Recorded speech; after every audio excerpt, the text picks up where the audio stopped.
साहब की हुकूमत में हुआ भी ऐसा कि किसी छोटे से कंट्री से भी कोई स्टेटमेंट नहीं आता था कश्मीर के हवाले से। पाकिस्तान कोशिश उस वक्त भी शायद करता था, लेकिन कोई सुनता नहीं था।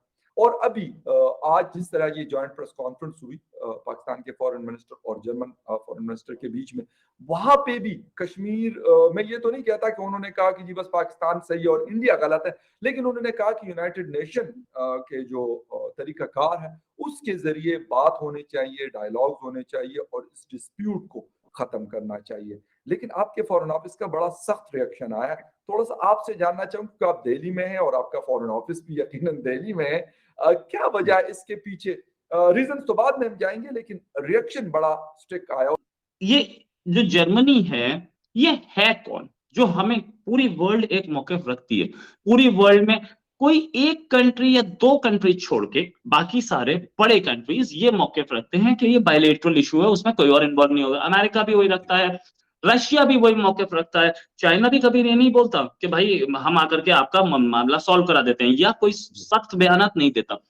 ओआईसी एज अ होल कुछ स्टेटमेंट दे दे, लेकिन ओआईसी के मेंबर्स इंडिविजुअली इंडिया से रिलेशन खराब नहीं करना चाहते, वो नहीं बोलते। ये जर्मनी कौन है? और जर्मनी की ये मोहतरमा जो है फॉरेन अफेयर्स मिनिस्टर, ये कौन है? पहली चीज इनको ये समझना चाहिए, क्या जर्मनी एक एक एक, एक मिलिट्री पावर है? तो वो उस एंगल से है नहीं, ना उसके पास न्यूक्लियर वेपन है, ना उसके पास यूएन की मेंबरशिप है, sorry permanent membership, veto power नहीं है उसके हाथ में। इकोनॉमिक पावर होंगे तो आप हमसे कितना आगे हैं? आप हमसे $1 ट्रिलियन, $1.5 ट्रिलियन के आसपास आगे हैं। अगले 3 साल में हम आपको पीछे कर देंगे। तो India will be third largest economy with in the next 5 years. अगर ऐसा है तो उनको ये भी एक प्रॉब्लम है कि इंडिया हमारे सामने क्यों उठ रहा है, ये जलन है कहीं ना कहीं। और ये जर्मनी जो कि हमसे कई कई चीजों में, चाहे वो कार इंडस्ट्री हो, चाहे वो इलेक्ट्रिक कार इंडस्ट्री हो या दूसरी चीजें हो, उधर वो हमसे compete कर रहा है। हमारा मार्केट सॉलिड है, तो उसका एक जलन ये है, उसके 10 जलन है। और होने तुझे वी डैम केयर।